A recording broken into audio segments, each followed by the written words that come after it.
The Flower Adornment Sutra. Archive.org. Translated in the Tang Dynasty by the Tripitaka. Master Shramana Shikshananda of Khotan. A translation of the Avatamsaka-Sutra by Thomas Cleary 1993. Note, Thomas Cleary is not a Buddhist monk. Book 26, d. The 10 Stages. Continued, d.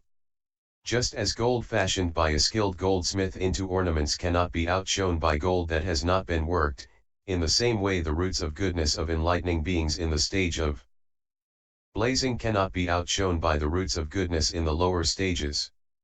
And just as the light produced from a jewel, light emanating from a sphere of completely pure radiance, cannot be outshone by other pure lights produced from jewels, and the light cannot be destroyed by any wind, water, or ram, in the same way the enlightening beings in this stage of blazing cannot be outshone by enlightening beings in the lower stages, and their knowledge cannot be destroyed by the actions of any demons or afflictions.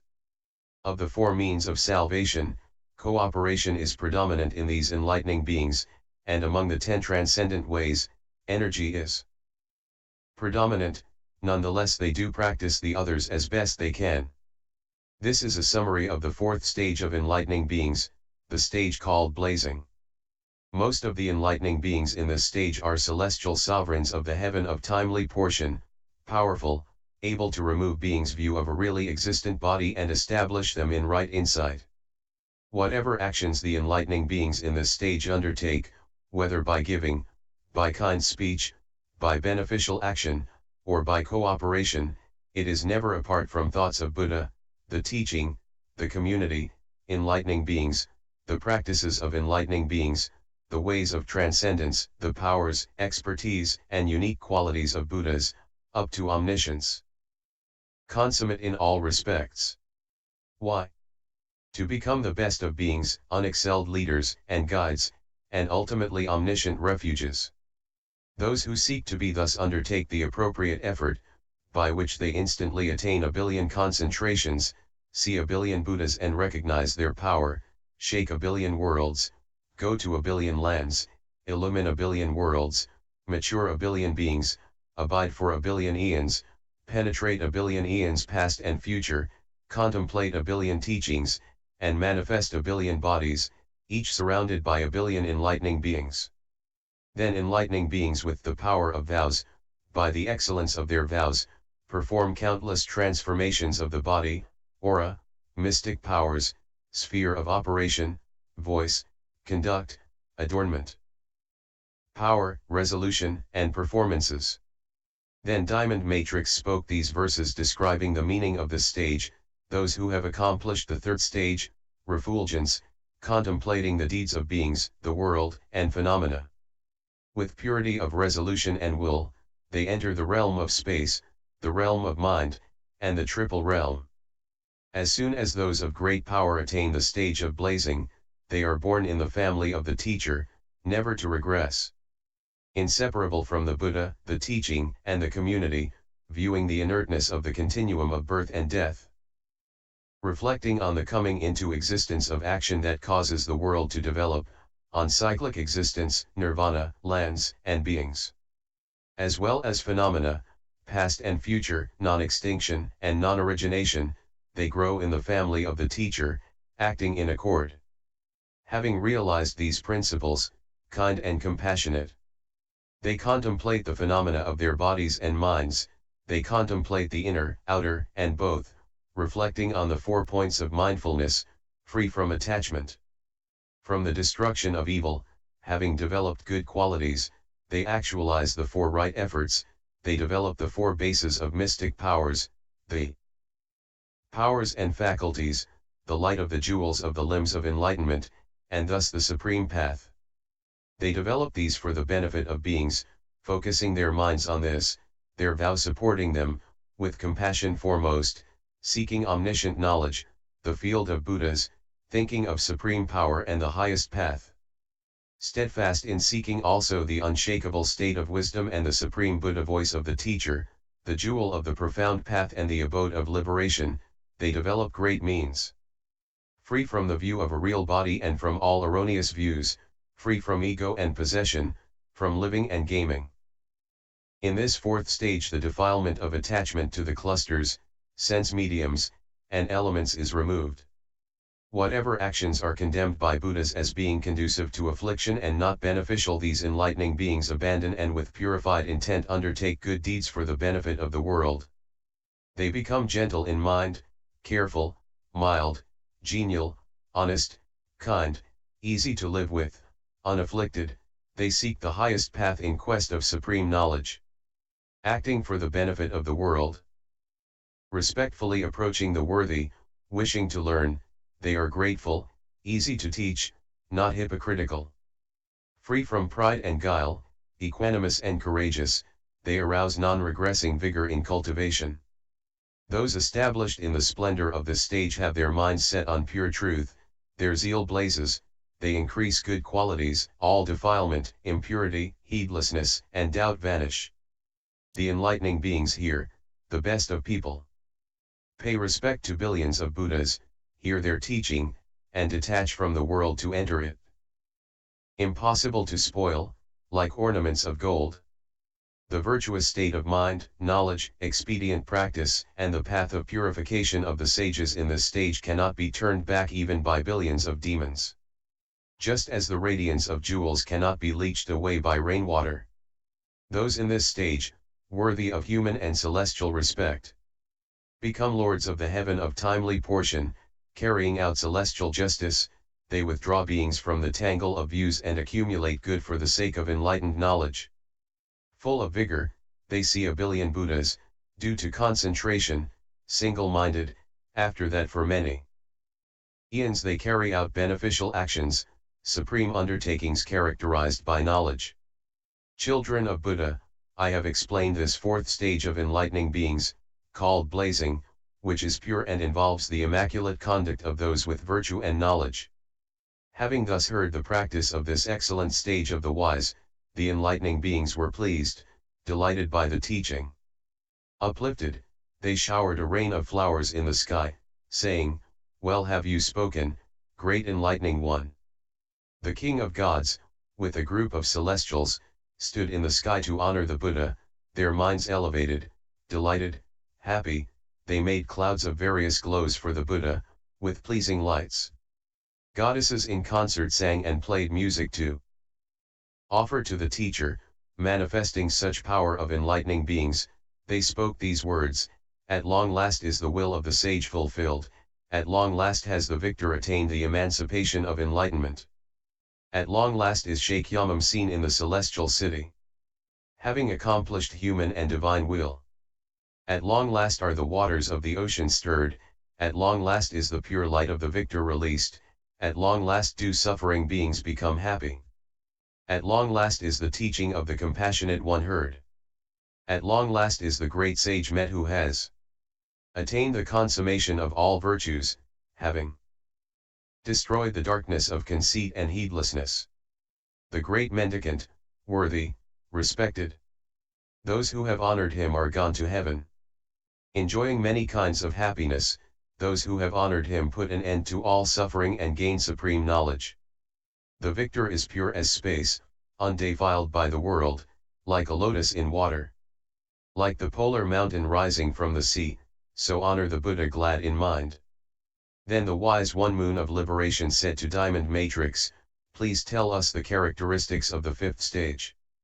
Diamond Matrix said, "Whoever has fulfilled the path of the fourth stage enters the fifth stage.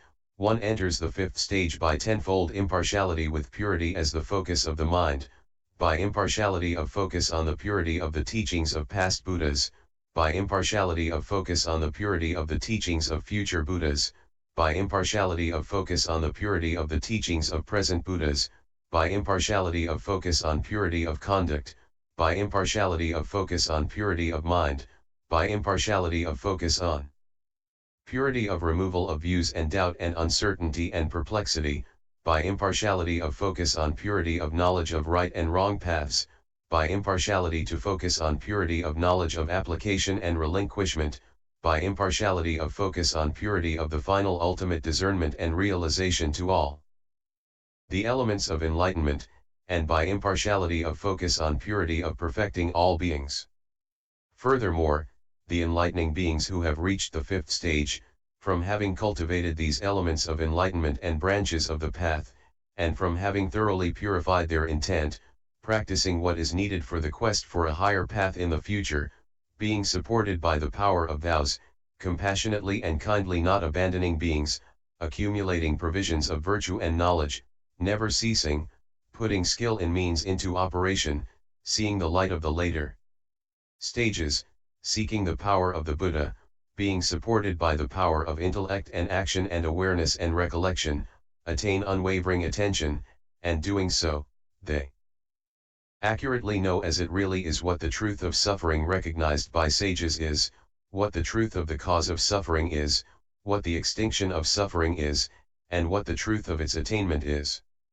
They become well versed in conventional truth, in ultimate truth, in the truth of characteristics, the truth of distinctions, the truth of structure, the truth of substance, the truth of becoming, the truth of knowledge of extinction and non-origination, the truth of entry into knowledge of the path, and by having accomplished the continuity of accession to the stages of enlightening beings, they become well versed in the truth of the accumulation of the knowledge of the enlightened. They know the conventional truth from satisfying other beings according to their inclinations. They know the ultimate truth by comprehending all in one principle. They know the truth of characteristics from awareness of individual and common characteristics. They know the truth of differentiation from learning the definitions of differentiations in the teaching. They know the truth of structure from learning the definitions of the clusters, elements, and sense mediums. They know the truth of substance from realizing the pressure of the body and mind. They know the truth of becoming from the continuity of realms of existence. They know the truth of knowledge of extinction and non-origination from the ultimate extinction of all burning torments. They know the truth of entry into the knowledge of the path from the accomplishment of non-duality. By accomplishment of continuity of accession to the stages of enlightening beings from perfect awareness of all their features, ultimately they know the truth of accumulation of the knowledge of the enlightened. This is, however, on the basis of the power of knowledge in the process of application, not by ultimate exhaustive knowledge. By means of the awareness effected by this knowledge of truths, they know in truth that all that is conditional is void, unreal, delusive, deceptive, fooling the ignorant. They become all the more compassionate toward beings, and the light of great goodwill shines forth. Supported by the power of knowledge, with concern for all beings, seeking enlightened knowledge, they examine all conditioned activities, past and future.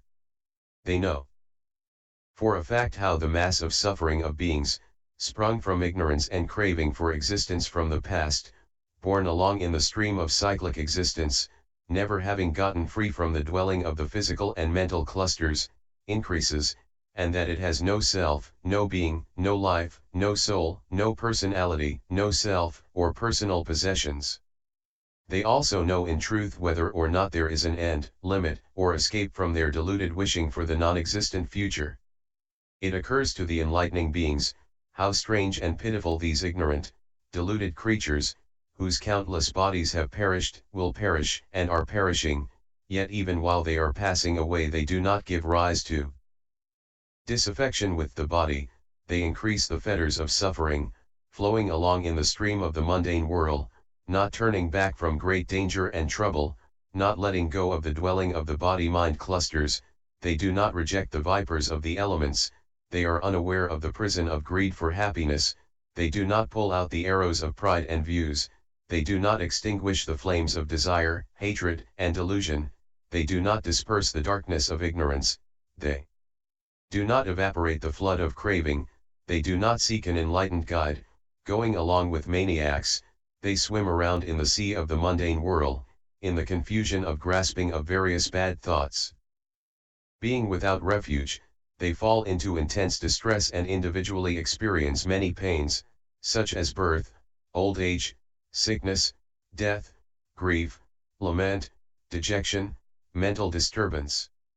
For the sake of these beings, who are suffering distress, without a leader, without a savior, without a refuge, without a reliance, without an island of safety, without direction, in the dark, wrapped up in the shell of ignorance, overcome by darkness, we alone will gather such stores of virtue and knowledge as will enable these beings to be ultimately purified, and finally that they may arrive at the state of unimpeded knowledge of those with the 10 powers. Whatever goodness the enlightening beings undertake with this mind which has realized well-considered knowledge, they undertake it all for the salvation of all beings, for the benefit of all beings, for the happiness of all beings, out of compassion for all beings, so that all beings will be free from trouble, for the liberation of all beings, to take care of all beings, for the purification of all beings, to lead all beings to freedom, for the ultimate nirvana of all beings. The enlightening beings in this 5th stage, the stage difficult to conquer, become all the more mindful. By not forgetting the nature of things, they become wise. By certain knowledge, they become wayfarers. By realizing the hidden meanings intended by the scriptures, they become conscientious because of protecting self and others. They become steadfast.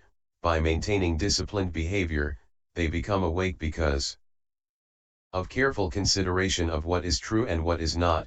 They become followers of knowledge because of not being led by others. They become followers of wisdom because of skill in expression distinguishing the meaningful and meaningless. They become skilled in maturing beings because of skill in affecting higher knowledge. They become accomplished in mystic knowledge because of skill in accomplishing meditation. They become skilled in expedience because of adaptation to the world. They become tireless because of accumulation of virtues. They become ceaselessly energetic because of seeking knowledge. They become unflagging in determination because of having accumulated great kindness and compassion.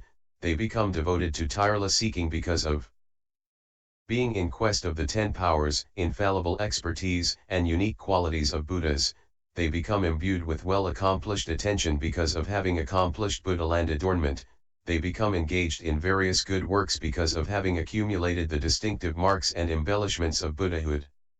They become constantly engaged in right effort because of seeking the physical, verbal, and mental adornments of the enlightened. They become most respectful in conduct because of listening to all enlightening beings and expounders of truth. They become unhindered in mind because of continually traveling through the world by the great skill in means of enlightening beings. They become undistracted at all times because of application of effort to the full development of all beings. Thus engaged, the enlightening beings develop people by means of charity, kind speech, beneficial action, and cooperation. They develop people by showing forms, by revelation of enlightening action, by making clear the greatness of the enlightened, by showing the ills of the mundane world, by lauding the knowledge of Buddhas, and by production of great spiritual manifestations and application to various practices and works.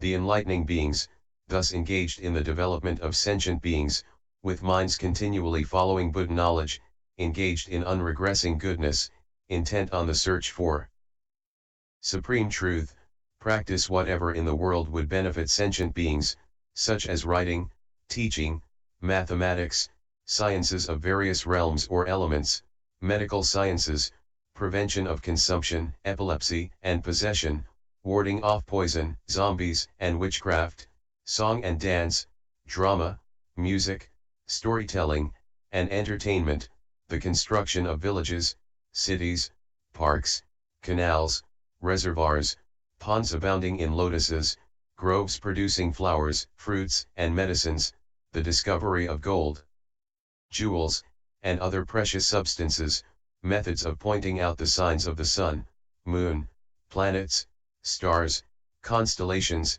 movements of the earth, omens, dreams, and the characteristics of coordination of general and specific actions and forms of limbs and parts of the body, points of cultivation of discipline, meditation, mystic knowledge, the immeasurables and formless states, and whatever else is not harmful or injurious, that which is conducive to the benefit and well-being of all creatures, that the enlightening beings undertake, guided by compassion, to establish them in the way of Buddhas.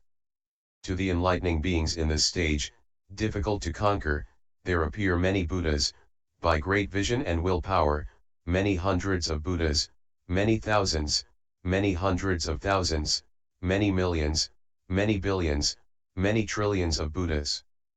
Having seen those Buddhas, the enlightening beings honor and serve them with great resolution, providing the necessities of life. Also providing comforts for enlightening beings and honoring the religious community, and dedicate these roots of goodness to unexcelled, complete, perfect enlightenment. The enlightening beings also attend those Buddhas and with greatest respect and reverence listen to, take up, and remember their teachings and, having heard them, apply them as much as possible. Many enlightening beings go forth from society into the tutelage of those Buddhas and, having gone forth, become holders of learning and preachers of the teaching. Moreover, they become preachers who have attained command of the practices they have learned, because of not forgetting what they have learned from billions of Buddhas over billions of eons. The roots of goodness of many eons of the enlightening beings in this stage are refined, purified thoroughly, and become more radiant, over hundreds and thousands and millions and billions of eons, just as gold adorned with jewels becomes brighter, purer, and more radiant. Because of accomplishment of the virtues of application of knowledge, they also become impeccable in conduct. Just as the light of the sun, moon, planets, and stars cannot be diverted by the winds and is not of a class with the winds, in the same way the roots of goodness of the enlightening beings in the difficult to conquer stage, in accord with the thought of the skillful, wise, knowing mind, cannot be surpassed by any who learn or attain individual liberation, and are not of the same class as the worldly. For enlightening beings in this stage the transcendent way of meditation is paramount, while they practice the rest as best they can. This is the stage of enlightening beings called difficult to conquer. Most of the enlightening beings in this stage become celestial sovereigns of the heaven of complete satisfaction, capable, powerful, able to detach beings from all false teachers and to establish them in the truth. Whatever acts they undertake, whether by giving, kind speech, beneficial action, or cooperation, it is all never apart from thoughts of Buddha, the teaching, the community, enlightening beings, the conduct of enlightening beings, the ways of transcendence. The stages, the powers, expertise, and unique qualities of Buddhas, including omniscience complete in all respects. Why? Because they want to be the best of beings, unexcelled leaders and guides, and ultimately omniscient refuges.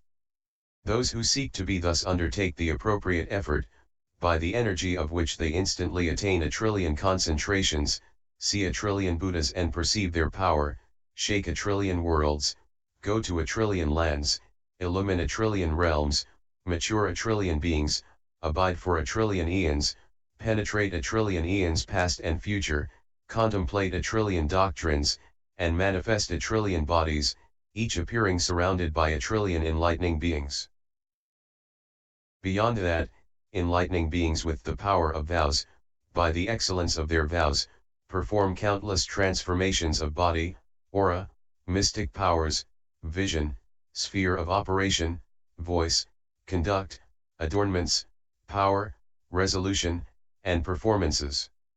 Then Diamond Matrix spoke these verses describing this stage, thus purified in the excellent practices of the fourth stage, they contemplate the equality of the Buddhas of past, present, and future, in conduct, mental attainment, purity of the path, and freedom from doubt, and enter the fifth stage. Their bow is recollection, their arrows the spiritual faculties, undeflected, their horses the right efforts, the bases of mystic power their chariot. The five powers their armor, which no bandits can break through, heroic, never retreating, they enter the fifth stage. Clothed in conscience and modesty, wise, with the fragrance of pure conduct. With the garland of the elements of enlightenment, the unguent of high meditation, with excellent methods adorned by wisdom and reflection, entering the garden of mental command, they come to this fifth stage. The four bases of mystic power their feet, pure mindfulness their necks, noblest kindness and compassion their eyes, lofty wisdom their teeth, the roar of selflessness overcoming the thieving afflictions. The human lions, equanimous, wise, enter this fifth stage. Having attained this excellent fifth stage, they further cultivate the luster of the pure path, with a pure intent, to attain Buddhahood, they think of compassion and kindness, without distress. By gathering stores of virtue and higher knowledge. By many means they observe the range of the stages. Mindful of the power of the Buddha, imbued with intelligence and reason, they contemplate the Four Truths completely. They delve into the ultimate truth, the conventional truth. The truth of characteristics, of distinctions and structure, the truth of substance, of the tainted and annihilation. The truth of the path, up to the truth of the unobstructed. Yet though their subtle discernment seeks the truth, they do not attain highest unobstructed liberation, still, by great knowledge and application they surpass all virtues of which worldlings are capable. Thus, having developed veritable discernment of truth, they know the conditioned is unreal by nature and valueless. They gam the light of compassion and kindness of Buddhas yet more, seeking enlightened knowledge for the benefit of sentient beings. They observe the past and future of the conditioned. Those shrouded in the darkness of delusion, caught up in suffering, and rescue worldlings bound to this mass of suffering, though they are without self or soul and equal to grass and trees. Because of two simultaneous afflictions are you reborn, past, present, and future, you find no end to suffering. They see these people are lost, not turning back from the mundane whirl, though it has no being of its own. Dwelling in the clusters, with the serpents of the senses. Infested with errant views, hearts burning with fire, shrouded in darkness. Sunk in a flood of craving through lack of insight. Without the guidance of Buddha, they are stranded in the sea of suffering. Knowing this, enlightening beings strive yet more diligently. Undertaking the liberation of all sentient beings, they become mindful, discerning, intent, steadfast, they become conscientious, hence awake and full of wisdom. They do not cease their accumulation of virtue and higher knowledge, without weariness or laxity seeking power. They develop lands, features, and voices of Buddhas unceasing, all their deeds being for the will of the living. In order to mature people, they establish arts and skills, writing, printing, mathematics, medical sciences, exorcism, antidotes, curing, establishing excellent education, compassionate, kind, intelligent, witty in the finest song and dance, they build delightful places, canals, parks with flowers and fruits, places to sit, doing many things for the pleasure of beings. Even revealing many kinds of treasure troves.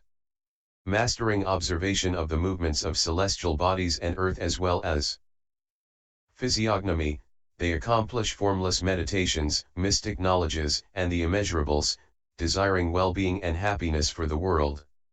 Arriving in the difficult-to-conquer stage, practitioners of higher wisdom serve billions of Buddhas and hear their teaching, their goodness and heart become more radiant, like gold sprinkled with jewels. As the jewel palaces of the constellations are not swept away by the wind, so are enlightening beings unaffected while working in the world for being's sake, like lotuses to which water does not cling. In this stage, those experienced lords of contentment destroy the actions of false teachers, the abodes of manifold views. All the good they do is in the cause of enlightened knowledge, wishing to become saviors of beings, rich in the 10 powers. Arousing superior energy, unflagging, they serve 1 trillion Buddhas, having attained concentration, they shake 1 trillion worlds. Bearing the undertakings of the virtuous. Thus have enlightening beings, excellent guardians of the living, told of the 5th stage, called difficult to conquer, in myriad different ways. Having heard of the superior practice of this exalted stage of the wise, the host of enlightening beings, delighted, showered flowers and sprinkled the Buddha with sublime jewels radiating pure light, uttering praise. 100,000 celestial beings in the sky, pleased, scattered exquisite varicolored celestial jewel dust on the Buddha, presenting incense, garlands, perfumes, parasols, decorative banners and pennants, and ornamental crescents.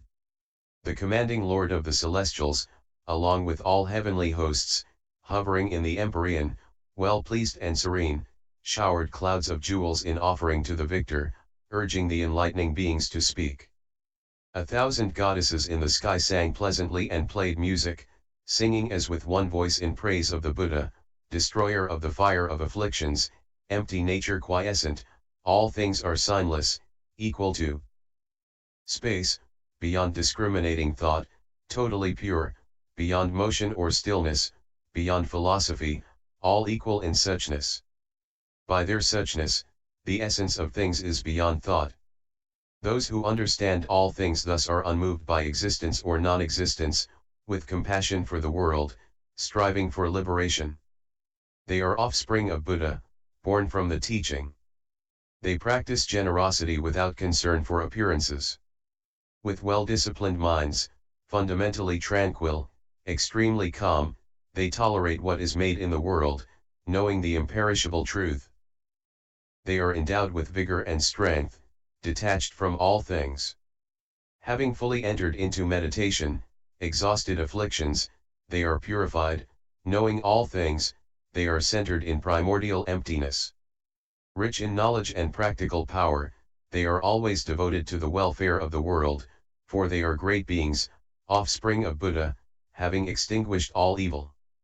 Having uttered 1,000 such songs, those beautiful goddesses hovered in the sky silently gazing at the Buddha, serene, enraptured with admiration for the teaching. Moon of Liberation said, continuing, to Diamond Matrix, what are the characteristics of attainment of the next stage after this fifth one? The enlightening being. Diamond Matrix said, those who have thoroughly fulfilled the path of the fifth stage of enlightening beings enter into the sixth stage.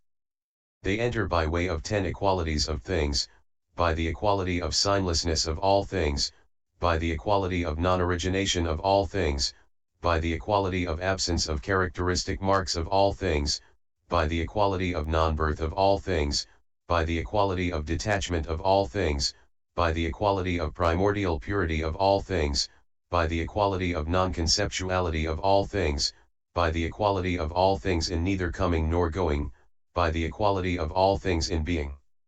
Like illusions, dreams, reflections, echoes, the moon's image in the water, or apparitions, and by the equality of non-duality of existence and non-existence of all things. Thus observing all things in terms of their intrinsic nature and according with it without opposition, they attain the sixth stage of enlightening beings, the stage of presence. But this is only by penetrating conformative tolerance, they have not yet attained the tolerance of the non-origination of things. Thus understanding all things in their intrinsic nature, enlightening beings, all the more guided by compassion, commanded by great compassion, in order to completely fulfill great compassion, observe the formation and disintegration of the world. While observing the formation and disintegration of the world, it occurs to them, the origins of worldly ways are all due to attachment to self. In those who have no attachment to self, the development of worldly ways does not take place. It also occurs to them. These beings, intellectually infantile, attached to their selves, covered by the blinders of nescience, seeking existence and non-existence, thinking illogically, gone on a wrong path, acting perversely, accumulate conditioned states of good, bad, and immobility. The mental seed conceived and planted by those conditioned states, imbued with taint and grasping, leads to future birth, old age, and death, coming into being as a result of renewed existence. In the field of action, in the darkness of ignorance, with the moisture of craving and the flow to egotism, the net of views grown, the sprouts of name and form appear. Having appeared, they grow, and, name and form having developed, the five senses become operative. From the intercourse of the operative senses comes contact. From the intercourse of contacts comes sensation. After sensation there is desire, thence craving and grasping grow. Once grasping is developed, becoming comes into existence. Once becoming has come into existence, the five clusters emerge. The five clusters having emerged, they progressively deteriorate in the five courses of existence. Having deteriorated, they disintegrate. From deterioration and disintegration there is anguish. Caused by anguish, all troubles of sadness, lament, pain, and dejection arise together. And yet there is no one who collects these. Of their own nature, spontaneously they disintegrate, there is no one who disintegrates them. In this way enlightening beings examine interdependent origination in order of progression. They think, not knowing the truth in the highest sense is called ignorance. The fruit of action fashioned by ignorance is conditioning. The initial mentation based on conditioning is consciousness. The four grasping clusters arising together with consciousness are name and form. The development of name and form is the six sense mediums. The conjunction of the sense faculties, objects, and consciousnesses is tainted contact. Born together with contact is sensation. Clinging to sensation is craving. Craving develops into grasping. Tainted action issuing from grasping is becoming. The outcome of action is birth, the emergence of the clusters. The development of the clusters is old age. The disintegration of the aged clusters is death. The mental anguish of the dying, the disintegrating, who are deluded and attached, is grief. Crying out in grief is lament, in the five senses it is pain, in the vision of the mind it is dejection. The coming into being to much pain and dejection is torment. Thus this whole mass of suffering, this tree to suffering, grows, without any agent or knower. They also think, from attachment to an agent, actions are cognized, where there is no doer, doing cannot, in the ultimate sense, be found either. They also think, all that is in the world is only mind. These 12 elements of becoming analyzed and explained by the Buddha are also all based on one mind. Why? Whenever the mind is aroused with desire for a thing, that is consciousness, and the thing is conditioning. The delusion of conditionings is ignorance. Name and form are born together with the ignorant mind. The development of name and form is the six sense mediums. Connected with the six mediums is contact. Born together with contact is sensation. Obsession with sensation is craving. The unrelenting seizing of what is picked up by craving is grasping. The conjunction of these elements of existence is becoming. The emergence of becoming is birth. The full development of birth is old age. The end of old age is death. The ignorance there tends to produce two kinds of effects. As an object, it confuses beings, and it provides a cause for the development of conditioning. Conditionings also tend to produce two kinds of effects. They manifest future development and provide a cause for the emergence of consciousness. Consciousness also tends to produce two kinds of effects. It makes the continuity of existence and also provides cause for the development of name and form. Name and form also tend to produce two kinds of effects. They make mutual support and also provide cause for the development of the six sense mediums. The six sense mediums also tend to produce two kinds of effects. They show the differentiation of their own spheres and provide cause for the emergence of contact. Contact also tends to produce two kinds of effects. It contacts objects and provides cause for the emergence of sensation. Sensation also occasions two kinds of effects. It affects reception of the desired, of that which is not desired, and of that which is neither, and it also provides cause for the emergence of craving. Craving also occasions two kinds of effects. It creates intense desire for desirable things and provides cause for the emergence of grasping. Grasping also occasions two kinds of effects. It creates bondage by afflictions and provides cause for the emergence of becoming. Becoming also occasions two effects.